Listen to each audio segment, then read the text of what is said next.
Welcome, everybody, to this Thursday edition of the Streakers Island Podcast. It is I, Jacob Moore, the comfy sweater-wearing, self-proclaimed sports analyst. And, of course, we have Chazzy, the CEO, who is lowering his chair as I'm getting comfy in here. He's getting comfy because he knows he's in for a dandy of a show. And we have More for Your Money, who is looking fresher every day. I swear, he's getting out in the sun more now that snow's gone. Woo! Woo, indeed. So let's get into what we're going to talk about today. We got the Leafs, last two games, the good, the bad, the ugly. Oh, the Edmonton Oilers got a key player back. Is that going to make a big difference for them down the stretch? NHL standings. We have a pretty damn clear picture right now of what these playoffs are going to look like. Going to preview some huge games. Chazzy wants to talk golf. The only thing I know about golf is that I'm not very good at it, but I'm down to have the conversation. That's not true. I'm not very good, Dan. You got a really good shot, bud. You're lying. He hits I 100 yards like nothing. Okay, I either hit 200 yards or like 10. But anyways, we got Not no consistency, but you're playoffs. good. We're going to discuss some of the top wide receivers in the CFL and any other random thing that comes across our minds, because we like to go off script a little bit on the Streakers Island podcast, clearly, as Dan's already calling me out, because apparently I think I'm going to be the next Tiger Woods. Okay, Jacob, do you like cups better or mugs? Anyways, let's talk about... I prefer mugs. I like the handle. Okay. You're nice having the handle. What about you, Jazzy? Cups or mugs? I like a mug. Yeah, get old mug. I agree. A nice mug. It's also great. Mugs are very handy to hold your pens in. Well, you did say anything random that came across our minds. That's what came across my mind, Jacob. All right, so let's get into the Toronto Maple Leafs before Dan starts going on about if we prefer boxers or briefs. So it was a tale of the last 2 days of Leafs, basically sums up the last 20 years of the Leafs. You have the game against the Lightning where it felt like a real playoff competitive game, and you have the game against the Panthers where you feel like they forgot that they were supposed to play. John Tavares didn't forget. Yes, Dan, he was 23% on the faceoffs. He forgot. Goal. Got the only goal of the game, bro. Oh my gosh. There's one the only point of the game was unassisted, too. I don't care. He had a terrible game. The only player who somewhat showed up, and that one was Joseph Woll. Now, Dan yes. No, bro. Yes. He allowed one of the worst goals of the year, bud. It was not the worst goal of the year. Behind for worse. Like, it was that bad. Like, God, you gotta be his agent. He also made well over 30 saves, a lot of high-quality chances, and kept the Panthers to 2 goals. The way the Leafs are built, that should be good enough to win. Yeah, 34 saves, 36 shots. Get wrecked. He played, besides of the, funny enough, neither goal we let in I loved, but there were a lot of very high-quality chances that he stopped. We think if he didn't allow the 1 week goal, will be an overtime game. You would have a complete different conversation now. No, we wouldn't. I would be like the Leafs got away with a point and they played terrible. Yeah, but still different. Not really. Like at this point, it's more about the process than the points for Toronto. Because no matter who you face in the playoffs, if you play like that, you're going to get swept. But one player who I was impressed with after the game was Matthew Nyes. So, Chazzy, I'm not sure if you've seen this interview or not, but he just called the team out saying we played soft. And we can't play soft the Panthers. Yeah. Against the Panthers. Then fast forward to the Lightning, he scores a hat trick. Put his money where his mouth is, couple big hits, a hat trick. Bobby McMahon had a fight. Austin Matthews had 3 assists. Marner a goal and a couple apples. Like, the top guys did their job. And Anthony Stolarz, although his stats weren't great, did what he needed to do. He made a huge save on point on a breakaway in overtime when Morgan Riley did absolutely terrible turnover. Although Riley had a good game, blocked 8 or 9 shots on Wednesday night. He was a big part of the defensive team, and the Leafs blocked a lot of shots, over 30 block shots for the club in that game. So give them credit where credit's due.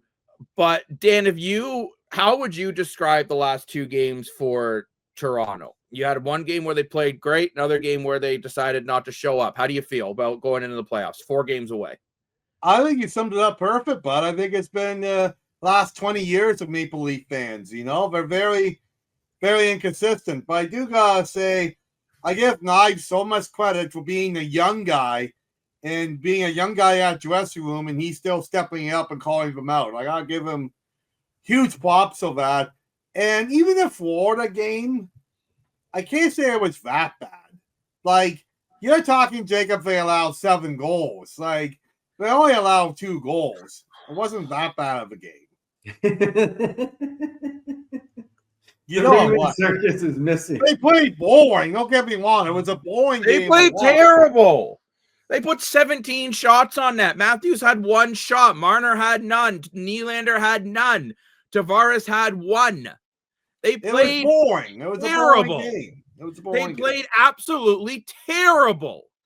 Yeah. It's the worst game they have played in probably 3 weeks. And they almost won because whether you like Joseph Woll or not, and yeah, he allowed 1 bad goal and a second one was just weird. He stood on his head after that. Right. Toronto should have lost that game 5 or 6-1. That game should not have even been close. So moving forward, what do you need? 2 more wins to lock it up to play the Sens first round? And okay, but here's the thing. You might not be playing the Sens first round, but yeah, the Leafs need 2 points. They basically need 2 more wins. What's happening to the Sens now? Who's catching them? Or they're not going to catch Florida. Why not? They're 4 out. They 5 to are go. 4 out. Yeah, they're 4 out. It's unlikely, but it's not impossible. Yeah. But I gotta say, Florida looked pretty bad, and they got a lot of injuries. Versus Ottawa, I know they lost against Columbus the other night, but Ottawa has been looking pretty good as of late. So I gotta agree with Jacob here. Depending on the injuries of Florida, I don't think Jacob's crazy by saying Ottawa could catch Florida. But Chazzy, you are absolutely right. The magic number of the last 4 games for Toronto is to win 2. That would put them up to 104 points, which would basically make it where the Lightning would basically have to try to win out. Yeah, because they gained a point on them after. Yeah, they're 3 points up at the moment, and they both have 4 games left. So the best the Lightning can do is 103 points. So basically, if you're Toronto, you need to win in an overtime loss because you won the season series. There, you swept the Lightning in the season series. Therefore, you hold the tiebreaker. That was huge. They need 3 points. They need 1 win and 1 overtime loss in their next 4. If they don't get that, and they go out first round again, this will just go down to another one in the books. You're just going to be like, what the insert word that I can't say on Spotify here. Because you cannot hold the division lead in this much control. The frustrating thing is for Toronto, in my opinion, they pretty much could have locked up the division this week, and they didn't. Yeah, I think so too. If they beat the Panthers and then beat the Lightning, and they beat the Lightning in regulation, I understand that's a tall order, but if they got those 4 points, gave them nothing, the division would have been theirs. Right. They're still in the driver's seat, but the door's still open a crack. Yeah. Right. So overall for Toronto, I would say this back-to-back, if they play the way they do against Tampa in the playoffs, I think they're in decent shape. If they play the way they do against the Panthers, they're going to get swept. So how are you feeling with what you're seeing right now going against the Sens first round? Mind you, I do feel Toronto, by then McCabe and Kemp apparently should be back for Saturday. And McCabe and Kemp in this lineup, I think, is a better team because Nick Robertson has been disappointing the last 2 games. You know, he kind of showed why he doesn't stay in the lineup consistently. When he isn't scoring, he's basically invisible. But against Ottawa, I think even though Ottawa swept the season series, I do feel Toronto matches up against Ottawa pretty well. I think goaltending's pretty even, and I'd say Toronto has the upper hand in forwards and defense. Ottawa's a bit more physical. So be a tight one, but I do. Well, I mean, obviously, Tkachuk in that lineup makes the team a very different team, right? But at the same time, it's no excuses. Like I said the same thing about the Wild, which I mean, even though you look tonight, they have Kaprizov back in their lineup and they're scoring at will again. Yeah. Right. So, but no, if I'm Toronto, truthfully, I don't think Toronto should be confident against any team they're facing. If you I agree with that. Brutal opinion. Dan, why do you agree with that? Tell me why. Well, I hate to say it, but I think some of it is history. Toronto hasn't been very well in the playoffs against weaker opponents in history, as Chassie would know, being a Montreal fan. Or that Columbus series was kind of a joke, So I don't think the teams to take any component lightly, but I think the team has learned from their mistakes. I think under Berube, this is a much different team than the teams we know in the past. And I think Kelly Youngquo is looking really good, getting his legs going again. David Kemp's going to be back in the lineup. McCabe's going to be back in the lineup. And the good possibility that Patches is back in the lineup. I think this is a very different team going into the playoffs. I do agree with you. I think it's a different team, but at the end of the day, your core players, Riley, Nylander, Tavares, Matthews, Marner, even I would argue Domi's became part of like these core guys. Yarncroke's been there for a few years now as well. McCabe's been there for a few years now too. A lot of your core guys are the same. Mm-hmm. So there has to be a better result because I think you built the best pieces around them that you've done during this era. Oh, 100%. I think basically the playoffs is when it's going to start shining why we got Brendan Carlo and Scarf Lawton. They're playoff type of players. And they're not playing bad since we got them. We're just not playing outstanding the way Wayton is in Dallas. But I think if we get a big, heavy series against Ottawa, for example, I think either Ottawa, Florida, Tampa, I think any one of those series can go 7. And it's going to be a hard-hitting physical series. And those two guys are going to shine really well in a series like that. Now, I do want to point out as well, too, Scott Lawton in a game on Wednesday night that felt like a playoff game had 5 block shots, was over 50% on the draws, and was a big component of killing off some of those penalties. So I felt Scott Lawton kind of showed what they got him for on Wednesday. But I want to kind of move on to the rest of the standings here. And we're really starting to see a clear picture in the East. The Metropolitan completely settled. Washington first, Carolina second, New Jersey clinched today at third. Well, that's been settled a long time ago, I would say. But the Atlantic we've talked about pretty in depth. And Chazzy, I want to ask you as a Habs fan, do you feel Montreal's got this pretty much locked up now? You're at 87 points with 4 games remaining. There's a bunch of teams of 79 points with either 5 or 4 games remaining. Oh, absolutely, absolutely. But I'm just looking now. Do we catch? Well, the Senators, they got like 4-8 for you. Won't catch them, but they're definitely making it close. But yeah, they got 8th wrapped up here. No. Yeah, honestly though, I don't think you're completely out to lunch saying that the Habs could catch the Sens. I don't think you're out to lunch. They're 3 points back. They play each other on the 11th. So, no, I don't think you're completely out to lunch. If Montreal beats Ottawa on the 11th, you're 1 point back. So that's the only thing. I think we know in the East who's going to make the playoffs. We just don't know where everyone's sitting yet. Because actually, Chazzy, I hadn't thought of that until you brought that up, but it is very plausible that Montreal could catch Ottawa. Montreal was and ironically, they play Friday night. Yes. Yeah. Like that could be the game that decides who faces who in the playoffs. Yeah, exactly. At least for the wild card situation. Because now that's the thing, Chazzy. So I'm gonna put you on the spot now more too, since you did with to us Leaf fans. Who do you want to face if you're Montreal, Toronto or Washington? Oh, either or.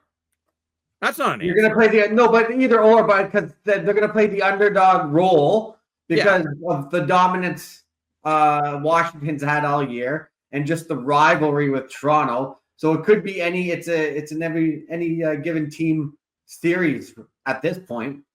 Yeah, but because Montreal's been warm since the break. But who do you match up against better? Like, who do you think when you look at your roster? You're the GM of the Montreal Canadiens. Congratulations. Who do you match up against better, Toronto or Washington? Both,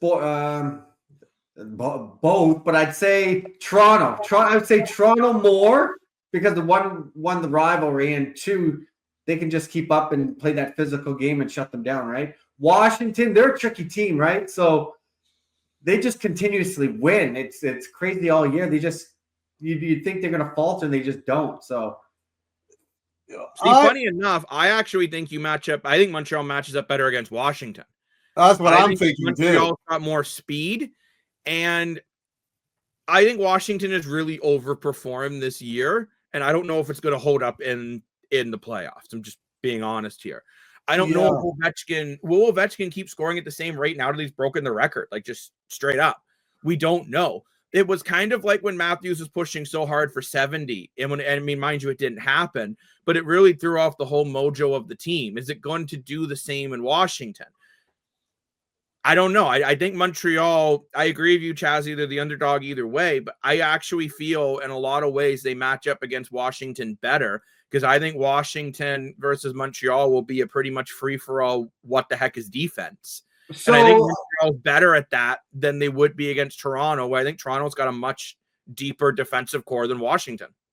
Yeah, I just find with this Washington team's mindset, OV breaks the record. He gets invited downtown to do a late night talk show. He declines. They tell him it's good for his image. He declined to stay with the team, stay rested, stay close, focused on the playoffs like the leader is. So that this team's going to be tricky. That's why I'm like, you don't know what to expect, but I wouldn't want to. I'd rather play the Leafs first round than Washington.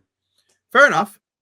I would say Washington is the wild card of this playoffs. I know it sounds crazy, but who are you getting? Are you getting the team that dominated all year, in my opinion, in the weakest division in the NHL?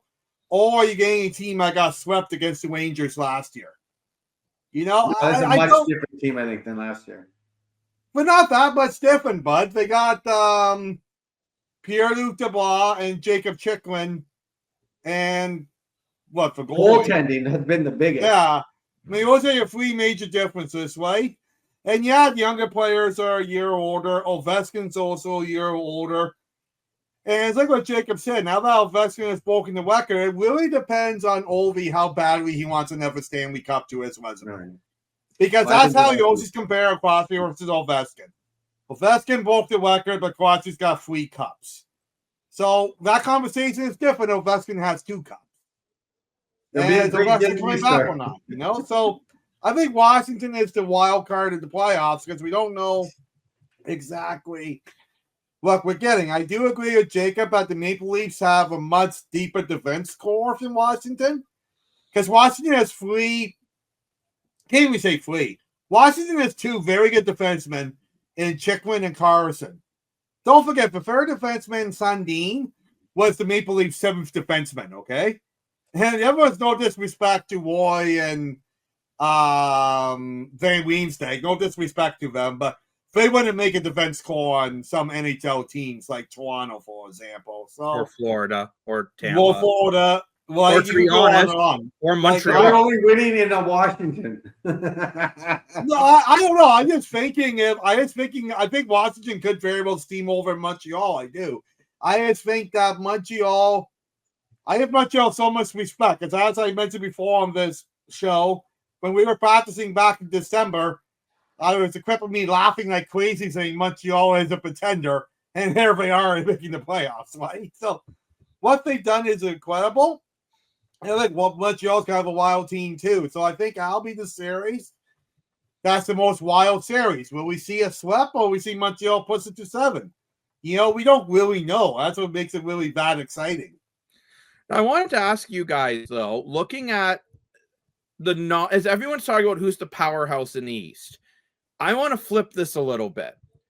Who is the team that no one's really expecting to do anything that you guys think could go on a serious run? Carolina. I'm going to go first. I was going to say Carolina, funny enough. And the reason why I think Carolina is they are a very gritty, in-your-face team, and they're looking to get over that hump. And let's be honest, they are pissed. because a guy like Rantanen just gave them zero respect. I think that added some fire. I mean, they've struggled a bit in their last 10, but these games haven't mattered for them in a very long time. Right. I could see Carolina out of the East surprising a lot of people and making it to the conference finals. Oh. Well, I mean, because they keep going out in the second round. That's got to be the next step for them. Right. So Dan, who's your pick out of these kind of non-powerhouse teams? Well, that's what I was just going to say quickly. Out of these 4 teams, 2 of them have to make the finals or we're busting. So it's going to be interesting. But my wild card team, I'm going to take a page out of Chazzy's book. I'm going to say Montreal. What they've done is incredible. I mean, back in December, people were seriously talking about firing Montaigne St. Louis. And they didn't just quench. Said you're crazy. They didn't just take the wild card and squeeze it out by 1 point. They steamrolled and stole the wild card, being up by 8 or whatever, with still 4 games remaining. I mean, Montreal is an incredible team, and I think they could seriously, like I said, I think it's a possibility they could beat Washington. Now, who will they face in the second round? Probably someone in the Atlantic, so I think it would end there. But considering in December that they weren't making the playoffs at all to now making the playoffs and possibly beating Washington, you got to give them a tons of respect. Because Ottawa, we kind of expected them to be here, right? Not a real surprise. Like, are we giving New Jersey a chance? No. Not at all. What is that, a Carolina 4 or 5 games, I guess? Probably 6. Probably 6. I think Carolina. A quick note: at December 31st, Montreal was sitting 3 points out of a wild card spot with a 500 record at 17-17-3 with only 37 points. Crazy enough, the Lightning were back then the first wild card team. Right. And Boston was third in the Atlantic. Who was third, sorry? Boston. They're the worst team in the East now. So and remember too, Minnesota was second in the Central, only 5 points behind the Jets. So it's been a crazy couple months. Yeah, I don't know if the Four Nations had something to do with it or what, but it's been a crazy year. It definitely had something to do with it for St. Louis. Yeah, I know. Just as an update for everyone, the Minnesota Wild won in overtime 8-7. Okay, what's that mean now? So that means this makes it a tougher road for the Calgary Flames. So let's move on to the West. And this makes it a much harder road for Calgary. So if that win, Minnesota moves up to 93 points with Calgary. Tied with the Blues. Pardon? Tied with the Blues. Tied with the Blues. So if you're Calgary now, you still play Minnesota and you have 2 games in hand. I'm not saying it's impossible, but the road just got a lot harder. Mm-hmm. That game to Vegas, losing in overtime, as much as it was incredible, they got it to overtime, has almost been the killer for them. They almost had to win out. And at the moment, at the time we're recording this show, they are tied with the Quacks, the good old Ducks in the second period. If they end up losing the game against the Ducks, they're done. Yeah, basically. They would be then, even with the 1 game in hand, they'd basically have to win out, and Minnesota would have to lose out, basically. So we're unfortunately, I hate to say it, we're starting to see a clearer picture in the West. I was really hoping Calgary could do it. Now, if they beat Anaheim, that puts them still within striking distance. Like it's doable. But then basically Calgary can't lose. Calgary now can't lose for the rest of the year. There's one key thing you're missing in this statement, Jacob. Yeah, Minnesota's won, and that's fantastic. But they gave up 7 goals in San Jose. Doesn't matter. They got the 2 points. I get that. But they gave up, it's great you got Kuznetsov back. But they gave up 7 goals to one of the worst teams in the league. They might have some defensive problems. In Calgary, as much as they can't score, They have one of the best goalies in that rookie with Wolf, and they're very good defensively. So I'm saying there's a chance that Calgary could win those games in a bunch of 2-1 games, and there's a good chance that Minnesota could give up 6-7 goals a game and lose the game. So I'm saying it's still a chance. I think watch it for Minnesota here, because I know we're talking about Kaprizov back. Joel Eriksson just came back as well. Yes. He scored 4 goals tonight. He had 8 shots on net. Kaprizov had 9 shots. He had 3 points with 2 goals and an apple. I don't know. Are we might see the Minnesota team that started the year?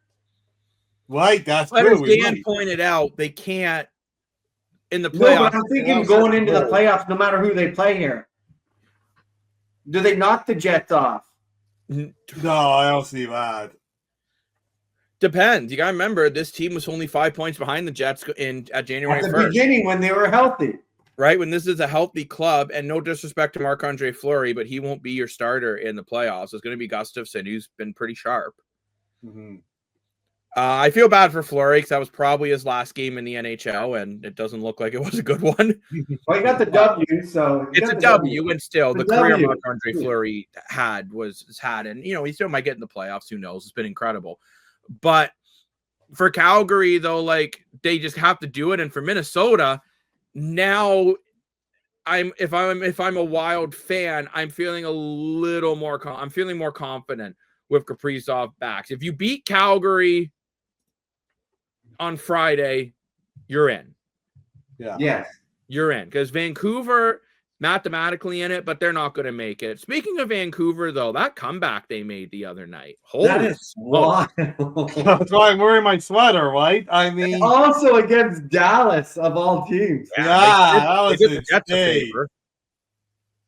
But did you guys hear Rick Tockett's comments after the game? Yeah, we were talking off camera, Jacob, but go ahead. Very odd. To summarize it up, he basically said it was good for young players, but it doesn't matter. Which is a very weird thing to say when you're mathematically in it still. Like, will Vancouver make the playoffs? I highly doubt it. I think they have like a 3% chance mathematically to make it. But with that 3% chance, I don't think your coach should be giving up. And the way in his post-game conference, like, oh, it was good for the young guys to see that this can happen and something we can build on for next season. You're still in this season. It was a really weird comment. And if I'm the owner and GM in Vancouver, I'm really upset about that comment, because you're basically telling your fans, too, we've given up. Do all that comment tells me that you're done. Comment tells me that Rick Jock is going to need a new job. He won't get fired. I'd be really shocked if he got fired. They're just going to blame Demko, even though Lankinen has played very well this year. No, I think we need a new coach. Let's face it. He was the coach during all the drama with Miller and Pettersson. And at the end of the day, when you got 2 superstar players fighting like that, whose job is it to sort it out? The coach. He didn't get it done. And you pick Pettersson to move forward with. You got to completely clean house and move forward with that decision. Was he the captain in Vancouver, Miller? No. It's Quinn Hughes.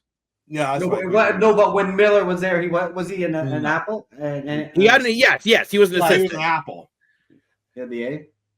Yeah, but I think the rest of the team thought the A was for something else. But it looks like in the West, besides of the wild card position, which by the time this is airing might be decided, everything else is pretty much in the books. The Pacific, I don't see Edmonton catching LA personally. Yeah, that's crazy. I don't see LA catching Vegas. I think we know the 1, 2, 3 in the Pacific. The Western Division is the only one I could see a little movement between Winnipeg and Dallas. And you might be like, Jacob, you're crazy. But Winnipeg and Dallas do face off against each other, which we're going to talk about a bit later in the show. And if Dallas is able to win that game and then win out, it's possible. So we just have to wait and see. But I mean, the playoff picture is getting pretty clear. I think when we go live Saturday, we'll probably have a full picture. Would you agree? Yeah. Well, unless Dallas wins that game, and then we're gonna have to wait. But yes, true. If Dallas wins that one, then we won't. And if the Flames win and then they beat the Wild on Friday, we won't have a clear picture at all. The East, I think, is pretty much, besides of maybe a little movement, we know who's in the dance. The West is still a bit of the question mark, which, funny enough, if you looked at this 2 weeks ago, it would have been more thinking the West was going to be settled before the East. Right, yeah. But Calgary has just kept hunting around, right? They just haven't given up yet versus that Vancouver mentality where it sounds like they've given up. Well, and no one predicted Edmonton to fall apart the way they did. That's pretty crazy. But, I mean, Edmonton losing McDavid, Draisaitl, Bouchard, Skinner, Ryan Nugent-Hopkins is out today Wednesday night with an illness. They've lost so many key players, and they just don't have the depth. I know you two don't agree with me, but I think it's just been proven that they don't have the depth. And no one even predicted St. Louis to win 12 games in a row either. That was pretty crazy. Well, no, the Blues have been able to do is insane. But I want your guys' predictions on the Friday night game between the Flames and Wild. Yeah. So remember to download the Streakers app. Make sure you jump into the Streakers Island podcast sports booth and play along. So who do you guys have winning? Dan, I want to start with you. Flames or Wild? I think Calgary has the opposite mindset of Vancouver until we're mathematically up and keep going. So I say Calgary. Chazzy, who are you taking this one? Do you think the Wild are going to kind of put this thing to bed, or do you think Calgary is going to keep in the hunt? No, I think the Wild will put it to bed on Friday. Oh, I think. Well, no, Calgary, being realistic, Calgary coming off the West Coast. Now you got to go back home, face the tough Minnesota that just put up 8 goals tonight. I don't know, but allowed 7. Tough. Remember that allowed 7 that's the key against the Sharks, who are the worst team in the NHL. Still, you put up 8 goals. That's big for the confidence. I am going to take Calgary because I think Calgary is going to fight tooth and nail. Mm-hmm. I think Calgary, until they are mathematically out, they are going to keep finding ways to get points. So I'm taking Calgary in regulation. But now I have some props for you. Nazem Kadri, is he going to get a goal in 3 hits? Yes. No. Dustin Wolf, will he make at least 31 saves? Yes. Yes.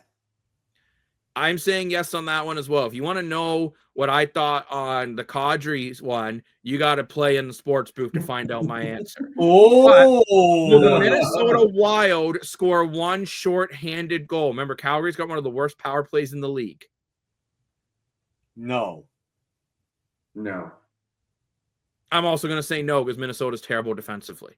But make sure to stay locked in on that game, and we'll have our reactions on that one on Saturday. But let's move on now to the Colorado Avalanche. We know where they are in the playoffs. We know more than likely they will face Dallas, although there still is a chance they could end up facing Winnipeg. And now Landeskog is doing a conditioning stint in the AHL. That's wild. And remember, Natchez is day-to-day on an injury, but he'll be back in time for the playoffs as well. So it's Ross Colton's day-to-day, and so is Jonathan Drouin. So you start to look at this. When they get all these guys back for the playoffs, this is an absolute stacked roster. So where does Landeskog go? Where do you guys think? Yeah. First line. Really? Put him back with McKinnon. 100%. You guys are going to think I'm crazy. He's on my 3rd line. Circus walk for you. But I will tell you why. When was the last? He hasn't played in like a year and a half. I know. Well, if his condition has dropped that much, then maybe. But you got to put him back in the top you don't rest the Hachuskin and McKinnon to play great together, and Natchez being able to play the wing or center. I think you put Landeskog on that 3rd line, and what that does is it really gives that depth for your top 3 lines in Colorado. So think about this. If your top line, you're trying to stop McKinnon, Natchez, and Heiskanen, then your second line would end up being Lankinen, Nelson, and O'Connor. Then your 3rd line, do Landeskog, Coyle, Vesey. Fourth line, Wood, Drury, Wagner. You think about that. That is depth. You gotta play Ross Colton, though. He won the Cups in Tampa. Say that again? You gotta play Ross Colton. He won the Cups in Tampa. Ross Colton, to me, is my 13th forward.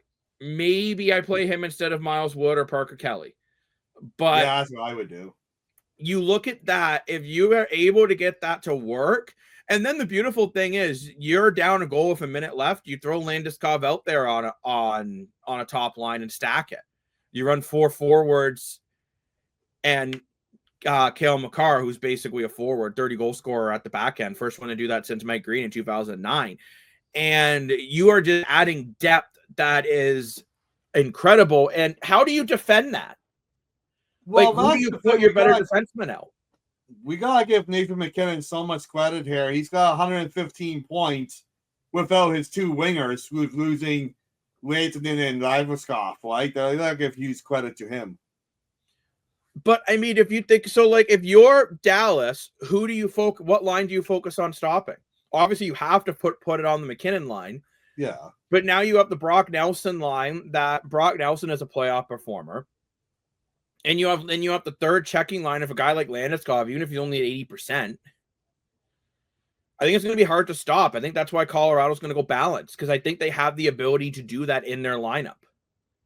It's an interesting point. So if he's on your top line, who are you taking off the top line, though, to put him on there? Well, you got what? Who you got now? The Wesson and the Finn? You have Nichushkin and Lankinen, but realistically, Lankinen is where Natchez was playing. Yeah. You leave Natchez there, you're going to have to bring Nichushkin down. Yeah, you take off both of them, bud. No, but he's been playing incredible on that line. That's fine. So you guys want to break up a year of chemistry? No, but seriously, you're going to break up a year of chemistry for something that worked 2 years ago. Yes.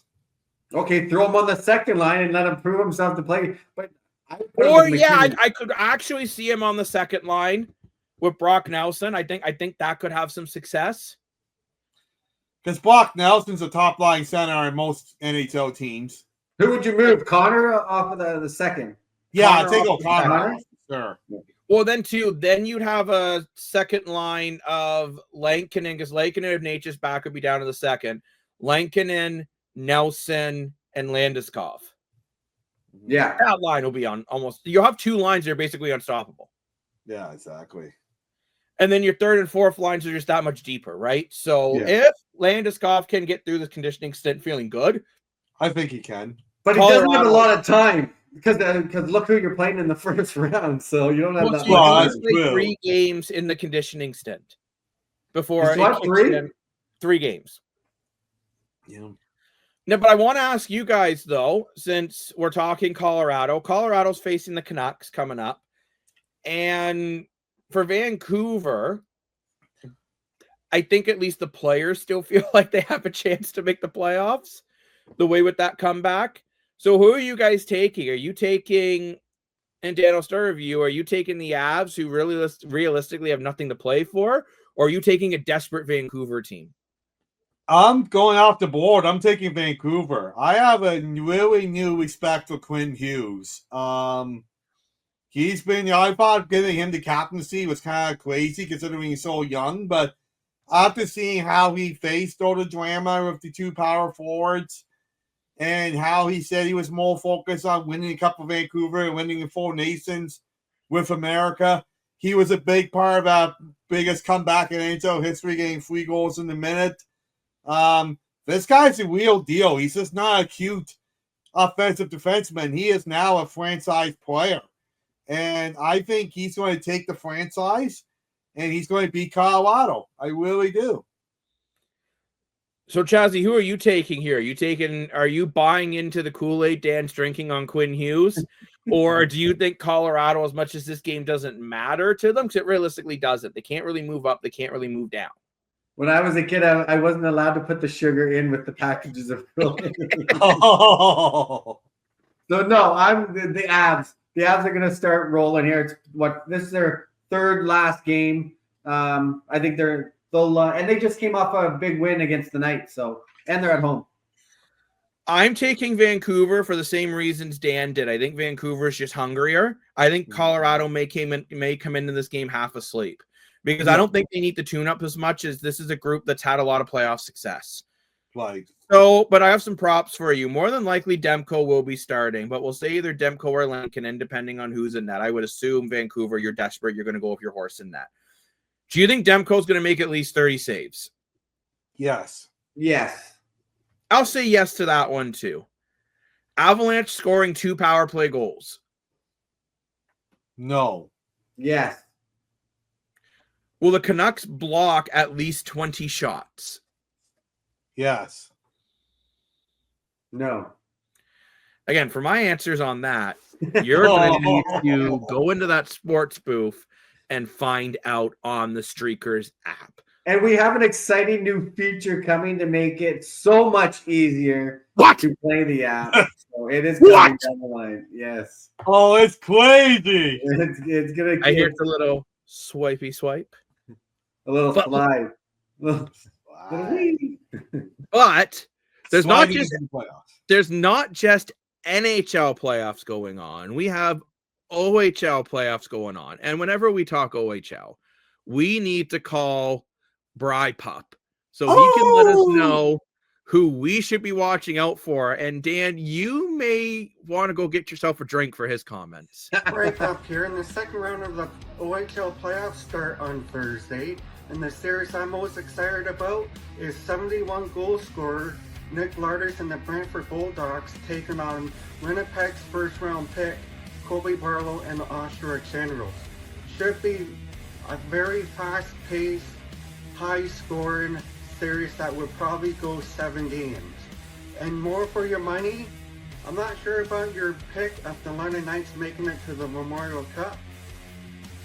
With the 3 other good teams in the OHL that could also make it, so don't be too confident with your pick. Back to the boys at the Streakers Island podcast. Whoa! I'm a huge supporter of you, Puppy. You're calling me out on the air? You know what, I 100% agree with him. I don't think London's got an easy road. Come on, can't go with your blubber. Well, yeah, but you're agreeing with Chazzy all the time. Just, Chazzy, I love your hair. Well, you signed me a paycheck, bro. When I'm looking at London, taking down Erie won't necessarily be an easy task. Oh, come on.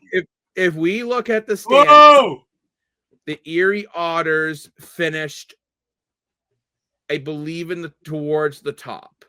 Whoa, but a hockey team called the Otters. Come on.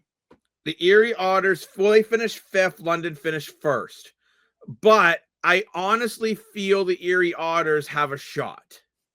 You can laugh at me all you want, all the live long day. I don't think you should embarrass yourself on the air. Okay, who has the higher winning percentage? Who's got the badminton racket of justice? But when you look at this Erie Otters roster, they have some pretty good players. This team is very deep. Multiple guys who are point per game players. Okay, I'm just going to save the speech. London's going to sweep the Erie Otters, no problem. No. Sweep, yeah. London's not going to get competition until the Western Conference Finals. Okay, Dan's had too much to drink. He needs to go off the air. The Erie Otters, I think London will beat them, but it's going to take 6. I don't drink. It's going to take 6 on that one. The series that I'm most excited about personally for me is Windsor versus Kitchener. Yeah, I'll be a heck of I think this series is going to be electric. And Dan, this Windsor Spitfire team is the team that's going to take down the London Knights. And I'm calling it here on the Streakers Island podcast. Whoa. This Windsor Spitfire team is physical. They are big. They've beat London in the regular season a couple times already. Yeah. They're the team that's going to do it. And let's be honest here. I think versus Kitchener, they match up well. Yeah. When I look at their team and you look at the standings from the regular season, I feel like the Windsor Spitfires were second. Gitcher Rangers were third, so I get that it's technically close, but I'm still more confident in Windsor. This series will go 7, though. Windsor or Kitchener. It'll be a 7-game series. Probably. Yeah. Chazzy, what's a series that you're like licking your lips with excitement on? I'm gonna agree with the Bri Pup there. I'm gonna stick with the Generals and them going up against the Brantford Bulldogs. Should be a lot of scoring, a lot of talent on the ice here. But yeah, that's the one I'm looking forward to. If you're a defensive-minded coach, you're gonna hate watching that series. But I think also that series will go 7 too. I think that one may actually go 7. That one might go 7. That one could. I think Barrie Kingston will be a bit of a bloodbath for Barrie. I know Kingston kind of got through the first round pretty easily, but I don't think Kingston's going to do very well against Barrie. I think Barrie got their wake-up call, allowing a lot of goals against an Niagara team that they should have beat pretty easily. And I think Barrie's woken up. They've smelled the coffee. And now they're ready to kick some ASS. Kingston still had 40-win season. Yeah, see, Jacob, Barrie team's deep. I agree with you, Jacob. I'm going to watch the Barrie series the most, but I don't think Kingston. I think Barrie will win, but I think Kingston's going to make it a contest. And one thing that people forget about Kingston is ownership. And ownership means a lot in the OHL level with these young kids. You got Zach Hyman owning the Brantford Bulldogs, but at Kingston, you got Dougie Gilmore and Cujo of ownership of Kingston. You got legendary players like that as a young guy backing you up. That's pretty huge. I don't know. It's just more of a feeling for me than anything that I feel like Barrie is going to kind of go in there and just show why they were one of the top teams. I like Barrie will take that in 6. I think Kingston will make it entertaining. 5. Barrie's a team that is very deep, and I think you're going to have a hard time stopping multiple guys that can score the way that they can score. That's my 2 cents. Maybe it's worth 3 cents. I don't know. I think it's worth a nickel if we don't have pennies anymore. Just don't give me nickel back. We hear enough of them on the radio. But I think it's time we move. And then do we have anything else to say about OHL? We feel like we've covered what we want to cover. Yeah, let's start the second round. 4 games Thursday night? 4 games tonight? And remember, too, the OHL was in the Streakers app. So make sure you're playing your friends on your OHL. Mad Mama's been doing pretty well in OHL lately as well. Oh, quite well. That's the beautiful thing about Streakers. Because it's not gambling, we can talk about junior sports on here. But I want to move on now back to the NHL here for a quickie here. Ooh. That's why Dan's got the tie on the door handle. Well, we have a quickie, James. Do that in privacy. Let's talk about the Jets versus the Stars. We talked about this when we were talking about the standings. This game is huge. If Calgary's up 1-0, by the way. Yay. Go Flames. And Edmonton tied it. This is a game. If Winnipeg wins, they win the division. I'm calling it now. Yeah. I'll put them 6 points up with 3 games left. They would have the division. If Dallas wins, they would be 2 points behind of 3 games left. Wow. Very doable. Who's going to take this one? Chazzy, I'm going to start with you. Jets or Stars? I'm going to say Stars are going to be a little peeved on allowing 3 goals in less than a minute. I think they bounce back. They're going to win. I'm going to say Stars. Dan, Stars or Jets? I think that's a good team the Stars are. I think comeback is going to play with their heads for a little bit. And I'm taking for Jets in this one. The Jets are just they don't have the superstar in Lanton for say, but it's a very round-minded team. I think we're going to beat the Stars here and take for division. I am going to say bring on the drama, and Dallas is going to win this one. Whoa. But 2-1 Dallas. Whoa. Very, very, very tight checked. this game will feel like a Western Conference Finals. I agree with that. It'll be a low-scoring game.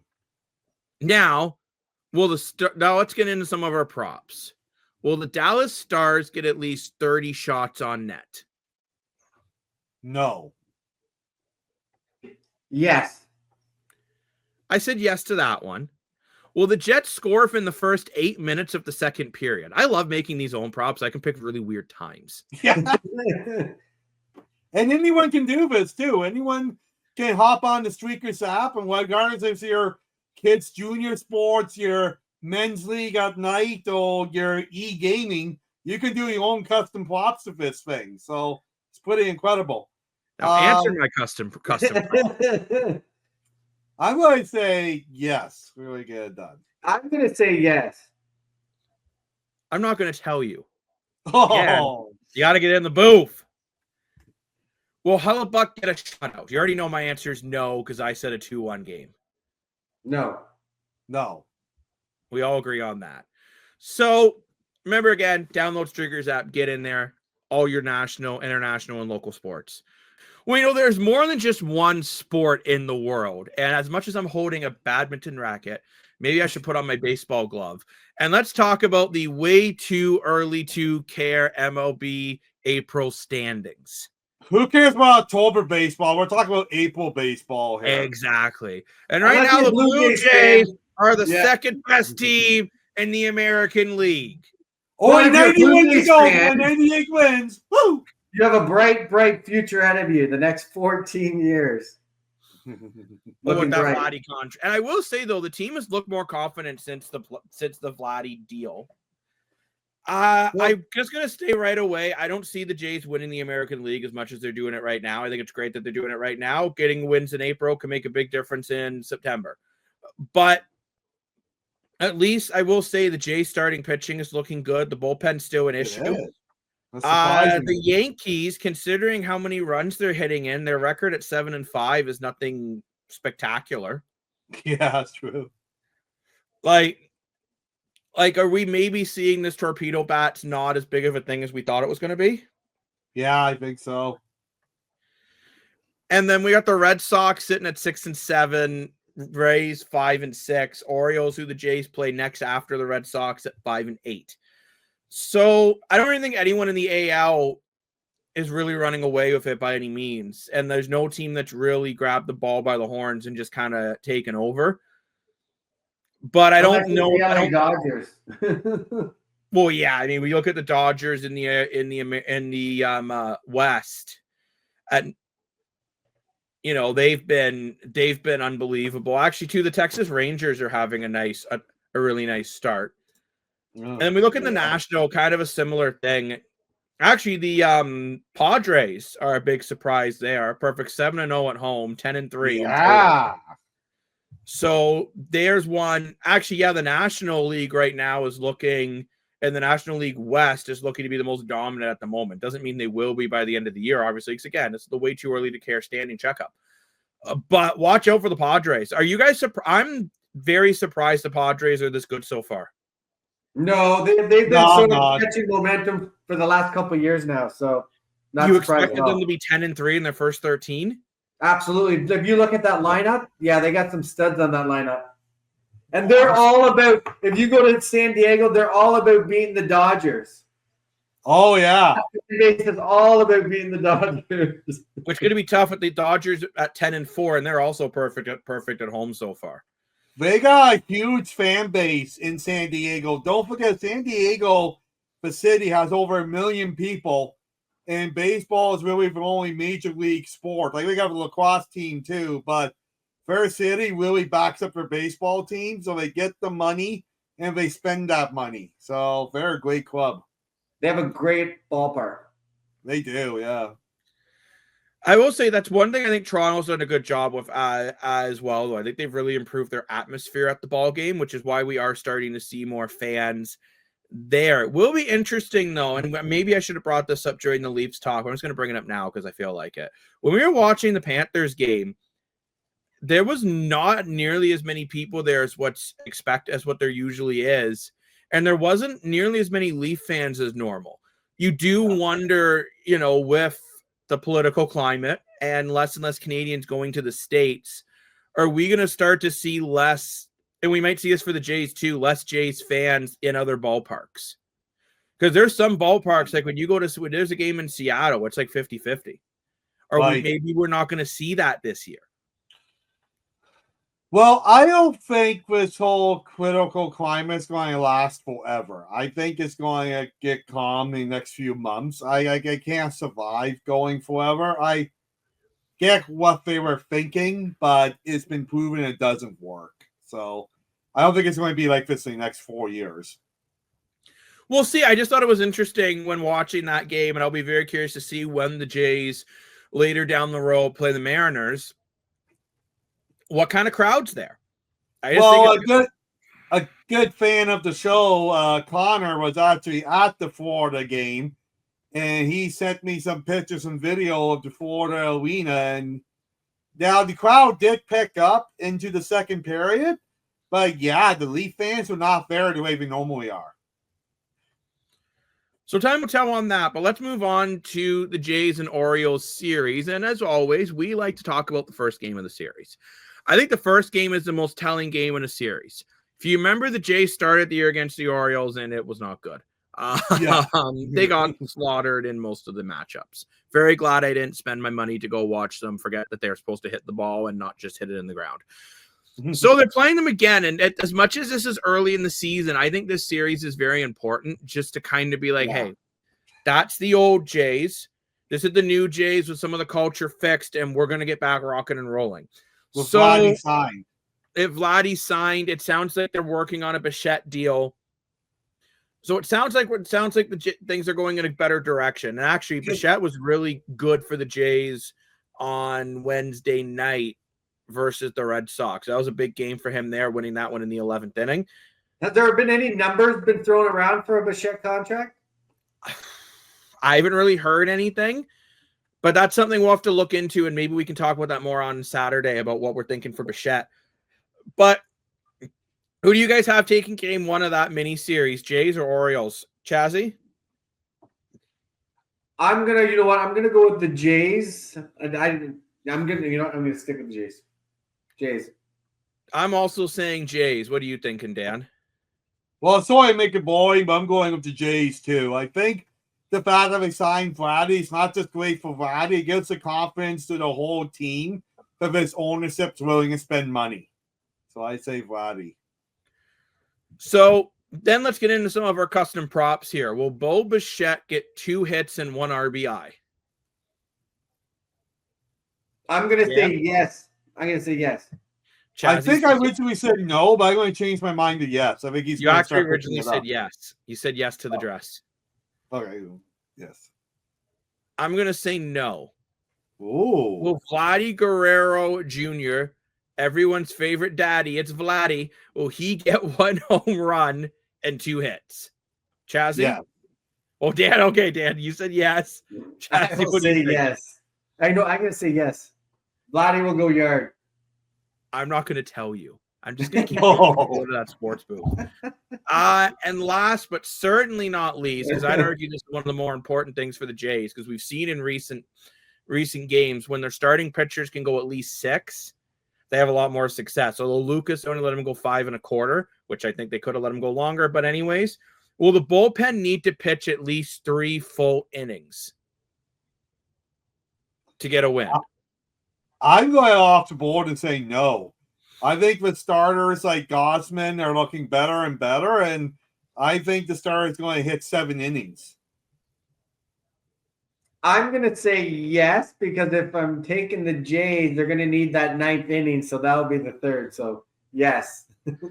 I'm also going to say yes, because I think the starter will probably only go 6. I noticed the Jays aren't liking their pitchers going much over 85 pitches, something I've noticed this season. But make sure if you want to play along to download the app, Streakers app under Streakers Gaming, and you can play along with all these props and so much more. But Chazzy, you have some props for something that we need to go for. Get it? Go for. One of the most exciting weekends of golf ever. Like, stop 4 days, stop everything, just sit back and watch some Masters golf. especially on Sunday. You guys not love that tune that I think CBS plays? The introduction to the Masters. But yes, we do have some customized props. Something that you're not going to see somewhere else. So if you do download the Streakers app, look for golf. Like we said, we're making it much easier. Roll out of the new slide is going to come. But for you guys, this will be the second round. All right, this is the entire field. So everyone that's hitting the golf ball on the round will be in this. So hole 13 is a par 5. Will there be over or under 48 birdies? Under.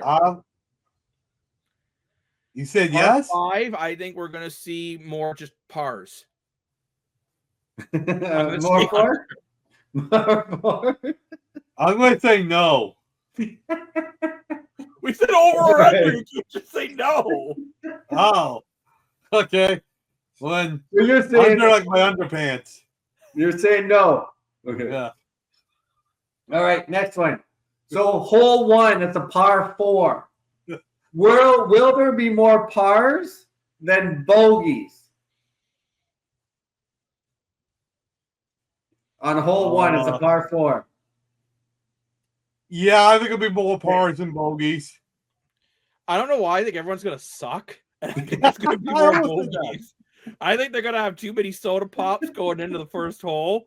And yeah, at FYI, I think this is McIlroy's year. I'm calling it. Ah. All right, so you're saying there'll be more. So you're saying no. So you think there'll be some golf carts getting tipped over here? Oh, heck yeah. All right, here's the last one. This one's easy. Will someone eagle hole 2, which is a par 5? And again, this is for round 2. It's a down hole reachable in 2. So that's hole 2, par 5. Will there be at least one eagle? Yes. Someone, as much as I think this is going to be a rough round of golf, apparently, someone's got to do good for Jay Onroy on TSN to say, amazing. I think they're going to start off with a bogey and come back with an eagle. Yes. And that's how they're going to get back to par. Yeah. I'm going to say no. I think someone might get the golf club mixed up from a putter to a 9-iron and screw it up. All right, those are our customized golf Masters challenge props. Nice, love it. Join us. Well, I want to ask you something about the Masters then. Yeah. Do you think do you think there will be at least 7 shots to hit the water? What? Sorry, what? Water. Like not water you drink. Oh, someone's going to hit the water? Yeah. Like 7 players will hit a ball in the water? Yeah. Oh, more than likely, yes. Yes. Add that to the props. And my question is someone going to tip over a golf cart? No. No, because I don't think you can drive them on the course. Really? If you have a camera or if you're... You mean those poor guys have to walk in the heat? Oh, absolutely, yes. Oh, yeah. That's a rule. Oh, yeah, bud.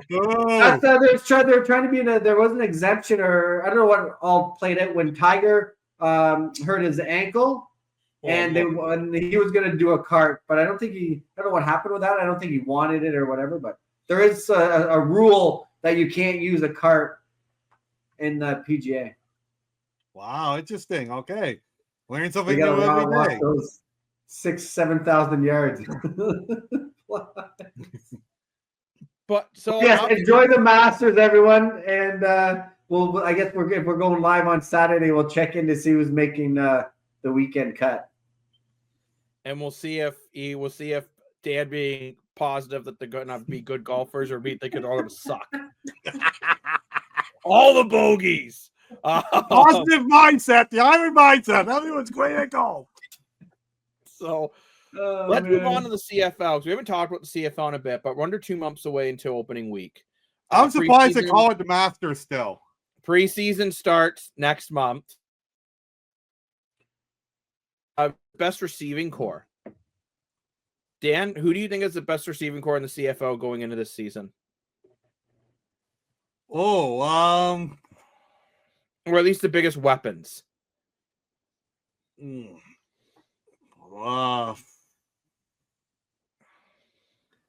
not your Argos. Well, because I was going to say the Argos, but the Argos lost Polk, which is a big part of that receiving core, right? But the thing is, they got Koski. Koski is an MVP type of player, so. And they added myalgia, and I think that Matal will have I think he's going to have a breakout year. I think he'll have a breakout year too. So, like, you still have a lot of weapons in Toronto, but I think Toronto, besides a Coxie, they don't have as many of those like game-changing wide receivers. As much Coxie is one of the best 50-50 catchers in the game. You're not like a team like let's go to Calgary, for example, where they brought in Dominic Rhymes and they still have Reggie Bengleton. You have two of the best receivers in the entire league as your 1-2. Hamilton as well. I want to take Calgary, but I didn't want to take Chazzy's answer.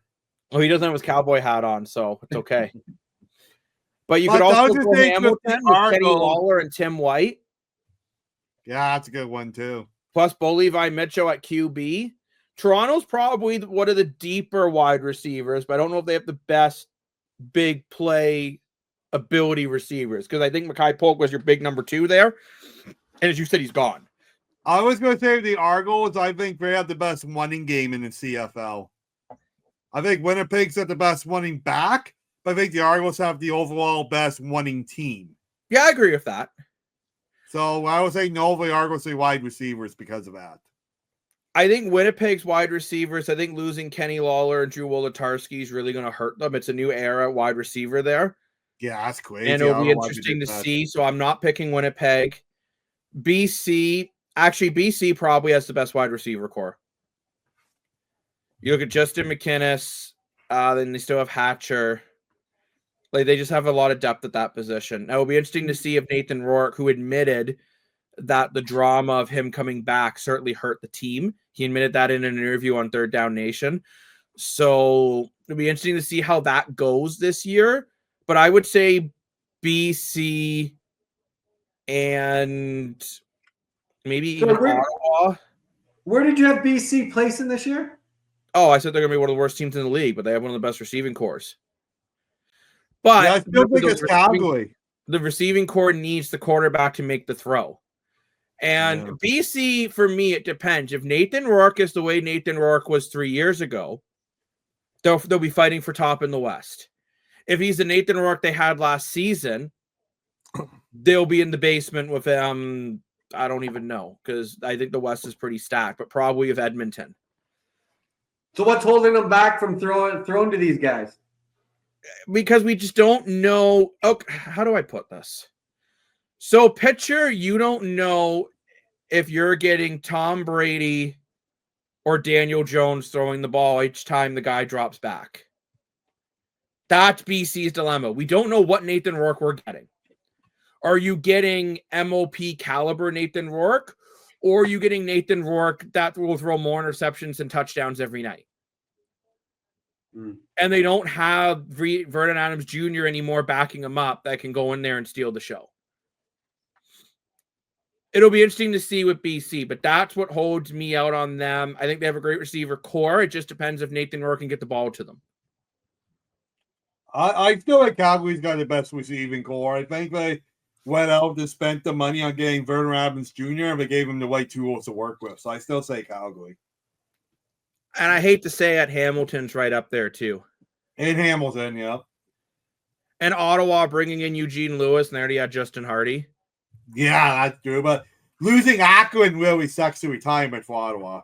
But you have a guy like Pimbleton who's ready to take that next step in the receiving core, right? But again, I'd say Toronto was one of the more deep ones. Calgary and Hamilton and Ottawa have the bigger play guys. I think Winnipeg, this is really going to be a run the ball offense this year. BC, it's really up in the air. Edmonton, it's also really up in the air. It depends if Trey Ford, again, can make the throws consistently. We've seen Trey Ford has happy feet in the pocket. When he's on, he's incredible. But there are times he tries too much to make a play. But if not, you got Grey Cup winner Cody Fajardo back there. Mm-hmm.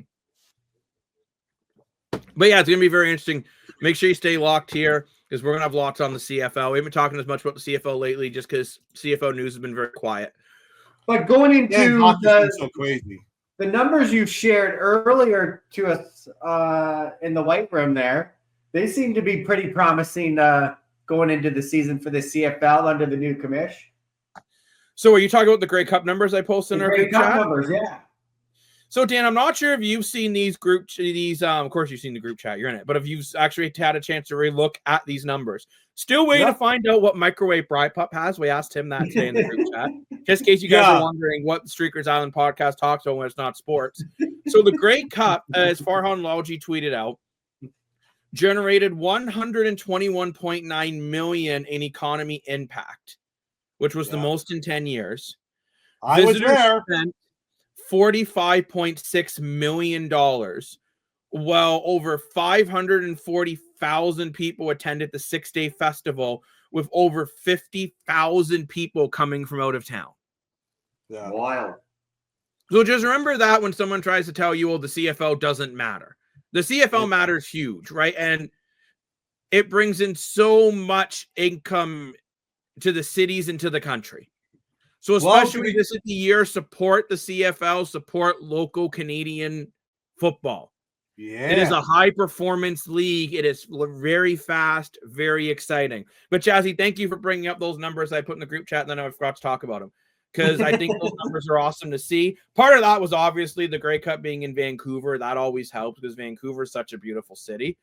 Not that I've been there, but Dan never shuts up about it, so I'm assuming it's really nice. Guys has been there a few times. He can speak for me. But, Dan, you were there for the Grey Cup Festival in Vancouver. Like, how big was it? Like, is there a reason why people are spending that much money when they're there? Oh, it was crazy just how big. It took up basically a whole downtown core, right? And they even had a lot of it running right at the waterfront there. So you saw the waterfront, the mountains in the background. There was a lot of corporate spending there, corporate sponsors and all that too. And the weather is fantastic, right? So people just want to go see it. The stadium's fantastic. And I've been lucky enough to make 2 Grey Cups in a row here with going to Hamilton with Jacob and going out to Vancouver Grey Cup. So I'm really hoping Streakers Nations, Streakers picked up and I can make it to a 3rd Grey Cup in Winnipeg. And hopefully J-Mo can come with me and we can have some great content. I don't know if we're going to get J-Mo into an airplane or if we're going to drive over there, but that'll be interesting. Okay, first great of all, content either way, folks. So Dan, if you guys want to see it, let us know. It'll be awesome. You just publicly uninvited Chazzy to the Grey Cup because you said hopefully J-Mo can be there. So you don't want Chazzy can be there too, 100%. Bro. Chazzy, I want to take your Grey Cup virginity away from you. But come on, Chazzy, let's go. We are going to get you to a CFL game this year, Chazzy. That's not even a question. But speaking of questions, you guys might have saw last episode a viewer of the program, personal good friend Lane Co. sent us a video. And today, Bry Pup sent us another video. So if you want to send us a video and join the conversation, the email is on your screen right now at streakersislandpodcast@gmail.com. Send us your videos and we'll talk about what you want to talk about on the show. So you send us your topic with a video. If you can, shoot it in landscape format. Just looks a little nicer that way. But if you send it portrait, we'll still use it. And we'll talk about your topic live on the air. Remember, Streakers Island is an island for everybody. There are boats coming and going all the time, although Dan prefers to take his kayak. He likes to row, right? Oh, I'm not a kayak. I'm a yacht guy. Well, maybe no. Chazzy's the yacht. You're the kayak. Well, at least I haven't Sea-Doo. I'm not kayaking, but I would take the amphibicar. But either one way, of those pedal boats for exercise. Remember, Streakers Island Podcast and Streakers Gaming is not just an app or just a show. It's a community and it's a family. So we want to hear from you. Tell us what you want to talk about. Send us your videos. You're too shy to make a video. Send us a topic that you'd like us to discuss. and we will use that on the next upcoming show, maybe a live show, however it's going to work. So send us an email at streakersislandpodcast@gmail.com. Join the family, be a part of Streakers Nation. Watch us on the podcast. Join us on the app. Let's go. We're making history here. Become Vin Diesel. He cares about family. Jacob's be drinking a Corona, so there. It's not a Corona, but that's okay. Before we go, Dan, you have an island mindset. Maybe. I do. I want to thank you, Jacob, for talking about submitting the video, because it just works perfectly into my island mindset this week. So I can't believe I didn't put it up on the Tuesday, I guess it was, but whatever, I didn't. Well, I guess I was so focused on the Rolls Royce and I didn't talk about this part. The one thing I was really impressed with Ovechkin during his speech was he didn't talk about himself at all. He broke the record. He broke his leg. He'd been playing 20 plus years, but he didn't talk about himself. He talked about the trainer has been with him since day one. He's talked about the owner that's backed him up since day one. He's talked about his great players, present and past, like Nicholas Backstrom, Mike Green, GTOC, John Carlson, currently. And he talked about the fans. And really what he talked about breaking his record of how it's not just one person, it's a team.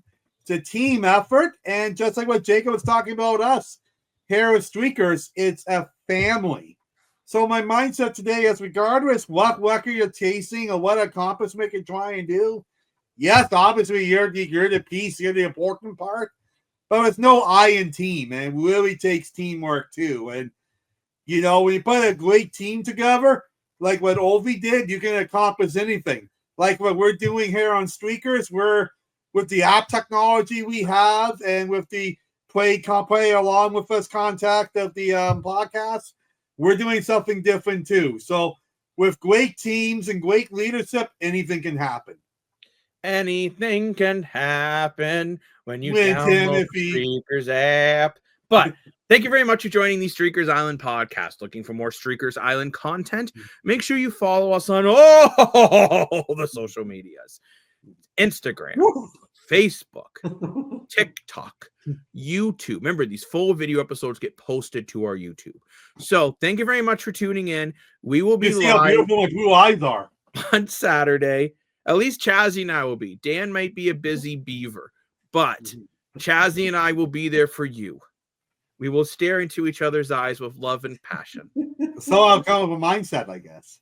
And until Saturday, I'm Jacob Moore, sports analyst, self-proclaimed, aka the highest winning streak on anyone out of the island. Beside me is my brother from the same mother, Dan Moore. Woo! And below me, but not below me in stature, is the wonderful Chazzy, CEO, a brother from a different mother. And we will see you guys on Saturday. Bye-bye.